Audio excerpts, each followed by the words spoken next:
तो आज अध्याय 3 लोकतांत्रिक राजनीति में सत्ता के लिए संघर्ष।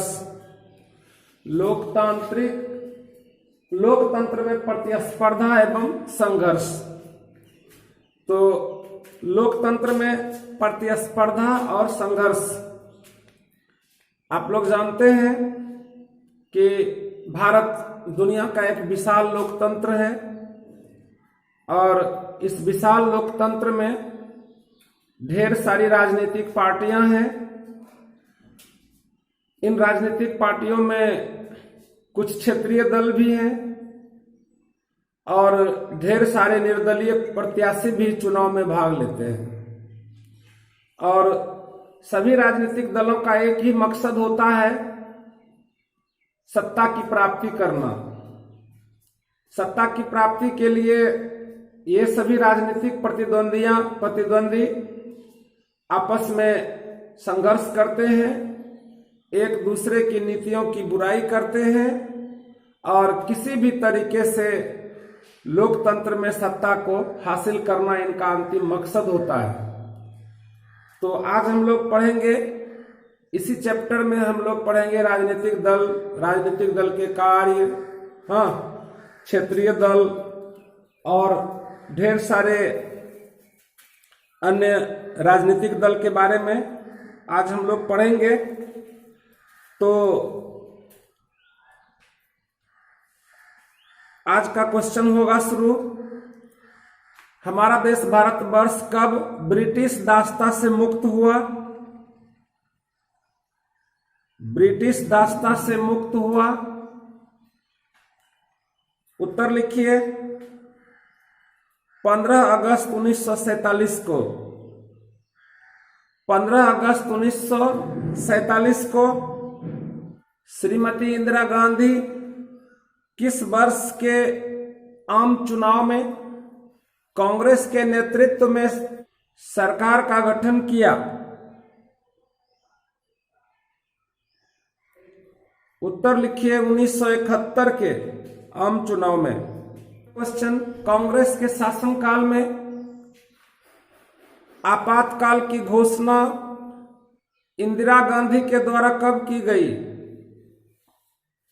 1975 ईस्वी में। इंदिरा गांधी 1971 के आम चुनाव में किस नारा के साथ चुनाव लड़ी थी? उत्तर लिखिए गरीबी हटाओ। बिहार में छात्र आंदोलन 1974 में किसके नेतृत्व में शुरू हुआ? उत्तर लिखिए श्री जयप्रकाश नारायण। क्वेश्चन लिखिए 1974 में हुए छात्र आंदोलन को किस क्रांति का नारा दिया गया? उत्तर लिखिए संपूर्ण क्रांति। क्वेश्चन लिखिए बिहार में हुए छात्र आंदोलन के कारण क्या थे? उत्तर लिखिए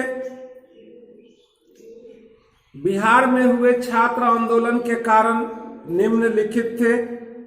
नंबर 1, बांग्लादेशी शरणार्थियों की समस्या। नंबर 2, अर्थव्यवस्था में गिरावट।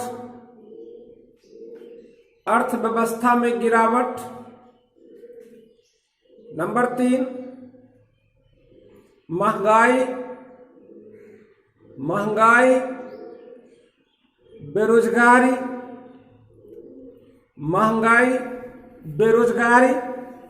गरीबी एवं भ्रष्टाचार के मुद्दे।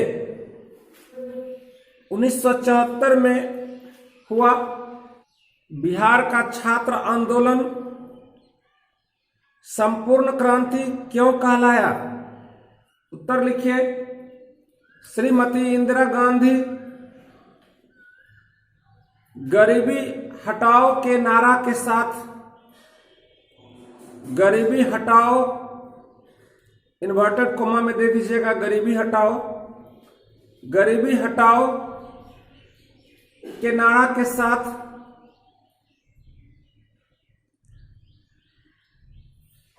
1971 का चुनाव 1971 का चुनाव जीती थी, परंतु 1972-73 ईस्वी तक अर्थव्यवस्था में कोई सुधार नहीं हुआ। बांग्लादेशी शरणार्थियों के कारण अर्थव्यवस्था और बिगड़ती चली गई। इसीलिए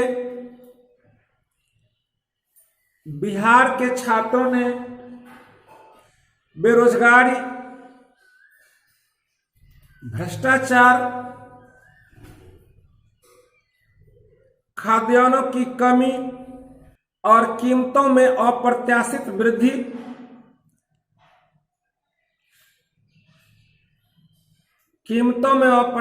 वृद्धि के कारण सरकार के विरुद्ध जयप्रकाश नारायण के नेतृत्व में अहिंसक आंदोलन शुरू किया।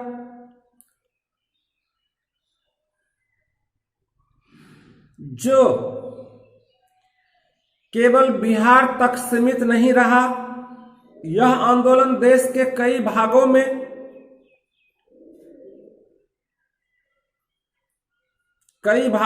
फैल गया।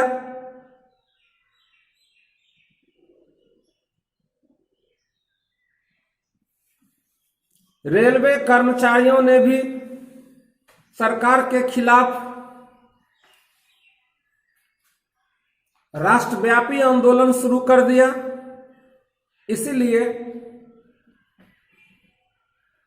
बिहार से शुरू हुआ छात्र आंदोलन देशव्यापी हो गया और इस तरह इस क्रांति को संपूर्ण क्रांति कहा गया। इंदिरा गांधी ने देश में आपातकाल की घोषणा कब की? आपातकाल की घोषणा कब की? 25 जून 1975 को। क्वेश्चन लिखिए, इंदिरा गांधी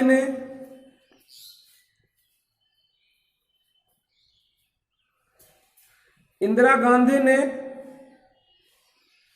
आपातकाल के दौरान किस प्रकार अपने पद का दुरुपयोग किया?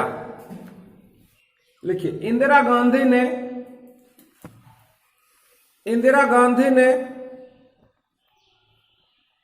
1975 ईस्वी में आपातकाल के दौरान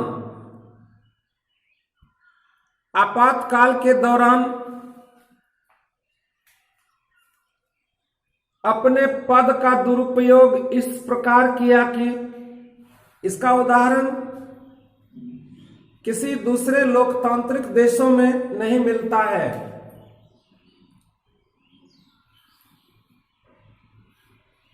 सबसे पहले जयप्रकाश बाबू समेत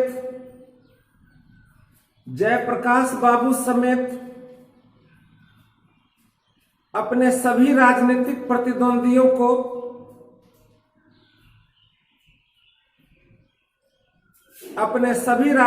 प्रतिद्वंदियों को जेल में डाल दी। जेल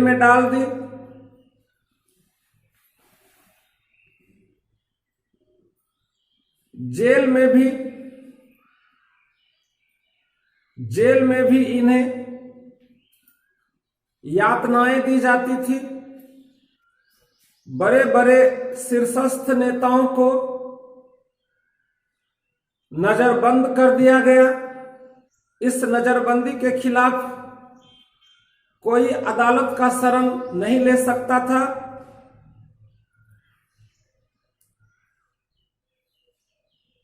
इस तरह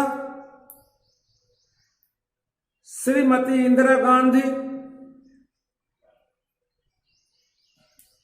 एक तानाशाह के रूप में लोकतंत्र को कुचलने का प्रयास किया।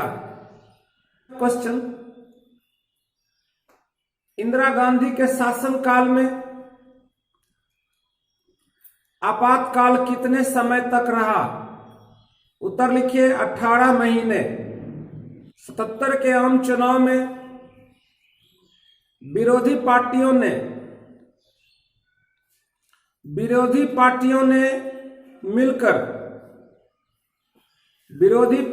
मिलकर किस राजनीतिक पार्टी का गठन किया? किस राजनीतिक पार्टी का गठन किया? उत्तर लिखिए जनता पार्टी। क्वेश्चन, जनता पार्टी का चुनाव चिन्ह क्या था? जनता पार्टी का चुनाव चिन्ह क्या था?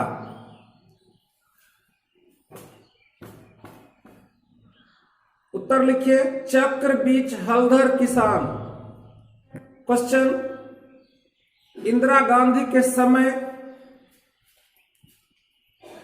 कांग्रेस का चुनाव चिन्ह क्या था? गाय और बछड़ा। गाय और बछड़ा। क्वेश्चन लिखिए 1977 के आम चुनाव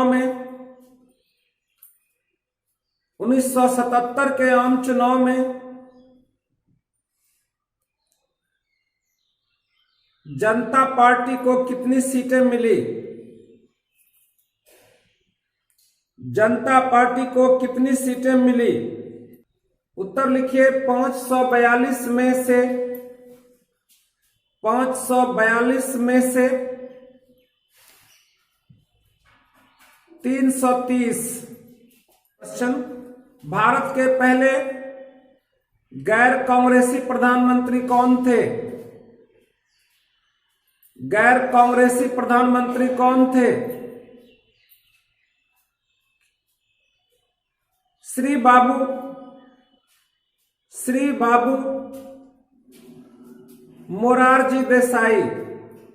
आप लोग YouTube पर सब्सक्राइब करना नहीं भूलेंगे, क्योंकि कोई भी नया वीडियो जब जारी किया जाएगा तो सब्सक्राइब करने पर आपको तुरंत अपडेट प्राप्त हो जाएगा, अन्यथा आपको यह खोजना पड़ेगा।